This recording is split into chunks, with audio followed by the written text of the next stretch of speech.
AITAH for showing up underprepared to a hike and being put off with my friends for not warning me and also ditching me. Genuinely need help understanding if I'm just a wuss who dragged everyone backwards today or if we're mad for the right reasons. I'll change minor details here for discretion. I've, 31F, had a friend group, people my age, who've been saying they'd like to get together for a hike for some time. We kept scheduling, rescheduling, planning and unplanning babysitters and dog sitters, and finally managed to lock down a date.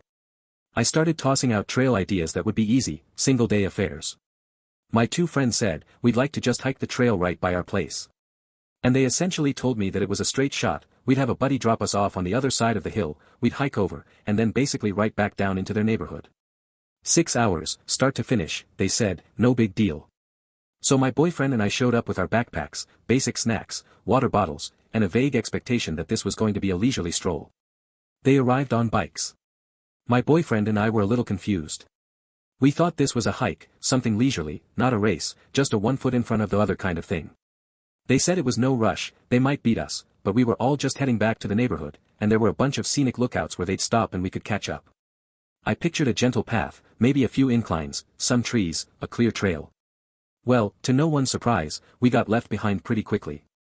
There was no cell service to be spoken of, and we kept having to crowd off to one side as ATVs ripped down the path. The longer we kept walking, the clearer it became that this was not any kind of hiking trail. The path was more like a rough, muddy fire road that was clearly being used by off-road enthusiasts, not a maintained footpath. Despite that being the original idea, we were now trudging through mud and slick rocks while motorbikes roared by. Eventually we stopped to rest and wound up chatting with a couple of guys who had pulled over on their ATVs. They asked us where we were headed, and when we told them, it became immediately clear that we still had several miles to go, much further than originally intended. These two were saints, because they offered us a lift. The further we rode, the more astonished we became that anyone had expected us to do this on foot. It took us at least 15 minutes more to get there by ATV than it would have taken us to walk a proper trail. After we got off the ATVs, we found ourselves back at the trailhead and realized it wasn't exactly right into the neighborhood like we'd been told. So we just started walking again, hoping to make up for the lost time. Eventually the bike-riding friends came by again and picked us up. I'd say maybe 20 minutes or so after we'd hit the main road, they showed up, looking a little surprised to see us still alive and relatively unscathed.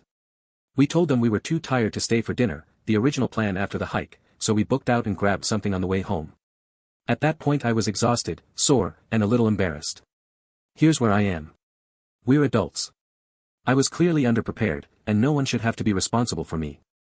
On the other hand, this trip was vastly misrepresented to us, and had I known the actual conditions, I would have told these people we didn't own mountain bikes and counted ourselves out. This was not a hike. We have vastly different ideas of what constitutes a hike. I've been fielding calls about how sorry everyone is, about the way things went down, but honestly, I just said that I had made it home safe and I'd talk to everyone later. My mom had been babysitting so we could go, and when she asked me, I told her all of the above, and then said, I tried.